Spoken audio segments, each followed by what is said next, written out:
നമസ്കാരം. 2007 ഡിസംബർ 30 രാത്രി മലപ്പുറം കോഴിക്കോട് ജില്ലാ അതിർത്തിയായ ചേലേമ്പ്രയിലെ സൗത്ത് മലബാർ ഗ്രാമീൺ ബാങ്കിൽ വൻ കവർച്ച നടക്കുന്നു. ഒന്നാം നിലയിൽ പ്രവർത്തിച്ചിരുന്ന ബാങ്കിന് താഴെ ഹോട്ടൽ തുടങ്ങാനെന്ന പേരിൽ വാടകയ്ക്കെടുത്തായിരുന്നു കവർച്ച നടത്തിയത്. നിർമ്മാണ പ്രവർത്തനങ്ങളുടെ മറവിൽ കോൺക്രീറ്റ് തുറന്ന് ബാങ്കിന്റെ ലോക്കർ റൂമിലേക്ക് കയറിയായിരുന്നു മോഷണം.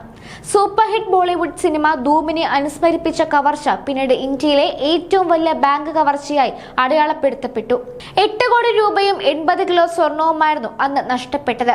2 മാസത്തോളം നീണ്ട സങ്കീർണമായ അന്വേഷണത്തിനൊടുവിൽ പ്രതിയെ പിടികൂടിയപ്പോൾ രാജ്യം കണ്ടത് കേരള പോലീസിന്റെ അന്വേഷണ മികവ് കൂടിയായിരുന്നു. ജോസഫ് എന്ന ബാബുവും ഒരു സ്ത്രീയും ഉൾപ്പെടെ 3 അംഗ സംഘമായിരുന്നു കവർച്ചയ്ക്ക് പിന്നിൽ. പ്രാദേശിക കവർച്ച സംഘങ്ങൾ മുതൽ മാവോയിസ്റ്റുകളെ വരെ അന്ന് അന്വേഷണത്തിന്റെ പരിധിയിൽ വന്നിരുന്നു. ബാങ്കിനുള്ളിൽ എഴുതിവെച്ച ജയ് മാവോ എന്ന വാചകമായിരുന്നു ഇതിന് കാരണം. ഹൈദരാബാദിലെ ഹോട്ടലിൽ മോഷ്ടിച്ച സ്വർണത്തിന്റെ ഒരു പങ്ക് ഉപേക്ഷിച്ചും കവർച്ചാ സംഘം ഈ വാദത്തിന് ശക്തി പകരാൻ ശ്രമിച്ചിരുന്നു. അന്വേഷണത്തെ വഴിതെറ്റിക്കാനുള്ള ശ്രമങ്ങളായിരുന്നു ഇതെന്ന് പിന്നീട് തെളിഞ്ഞു. 25 ലക്ഷം ഫോൺ കോളുകളാണ് അന്ന് കേസ് അന്വേഷിച്ച മലപ്പുറം SP ആയിരുന്ന P വിജയന്റെ നേതൃത്വത്തിലുള്ള സംഘം പരിശോധിച്ചത്. അതിൽ നിന്നും കെട്ടിടം വാടകയ്ക്കെടുക്കാൻ വേണ്ടി ഉടമയ്ക്ക് നൽകിയ നമ്പർ കേന്ദ്രീകരിച്ചായിരുന്നു അന്വേഷണം.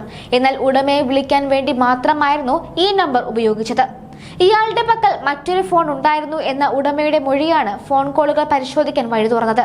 ഒടുവിൽ കണ്ടെത്തിയ 2ാമത്തെ നമ്പറിൽ നിന്നാണ് ബാബു എന്ന മോഷ്ടാവ് കോട്ടയം സ്വദേശി ജോസഫ് ആണെന്ന് തിരിച്ചറിയുന്നത്. ഇതിനിടെ ജോസഫിനെ തിരിച്ചറിയാൻ കഴിയുന്ന ഒരു വ്യക്തിയെയും ഫോൺ കോളുകൾ കേന്ദ്രീകരിച്ച അന്വേഷണത്തിൽ കണ്ടെത്തുകയും ചെയ്തു. ഇതേ ഫോൺ നമ്പർ നൽകി ഒരു ഹോസ്പിറ്റലിൽ എടുത്ത അപ്പോയിന്റ്മെന്റ് ദിവസമാണ് പോലീസ് ജോസഫിനെ പിടികൂടുന്നത്. അപ്പോഴേക്കും മോഷണം നടന്ന് 56 ദിവസങ്ങൾ പിന്നിട്ടിരുന്നു. ബാബു എന്ന ജോസഫിന് പുറമെ ഷിബു രാധാകൃഷ്ണൻ എന്നിവരും ജോസഫിന്റെ ഭാര്യ കനകേശ്വരിയുമായിരുന്നു കേസിലെ പ്രതികൾ. കവർച്ചാ സംഘം കൊള്ളയടിക്കാൻ മാതൃകയാക്കിയത് ഒരു ഹിന്ദി സിനിമയായിരുന്നു ധൂം. അതായിരുന്നു ആ ചലച്ചിത്രം. ധൂം സീരീസിന്റെ 1ാം ഭാഗത്തിൽ ജോൺ അബ്രഹാമിന്റെ കഥാപാത്രം ന്യൂനതാ സംവിധാനങ്ങളുടെ സഹായത്തോടെ ബാങ്ക് കൊള്ളയടിച്ച് രക്ഷപ്പെടുന്നുണ്ട്.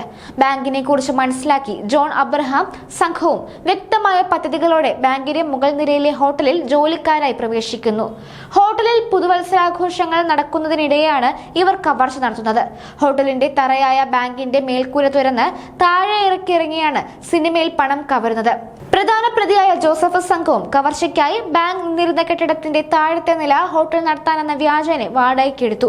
പിന്നാലെ താഴെ നിലയിൽ നിന്ന് മുകളിലേക്ക് എത്താൻ ഹോട്ടലിന്റെ മേൽക്കൂര തുറക്കുകയും അതിലൂടെ മുകളിലെത്തി ബാങ്കിലെ സ്ട്രോങ് റൂമിൽ സൂക്ഷിച്ചിരുന്ന സ്വർണവും പണവും കവരുകയുമായിരുന്നു.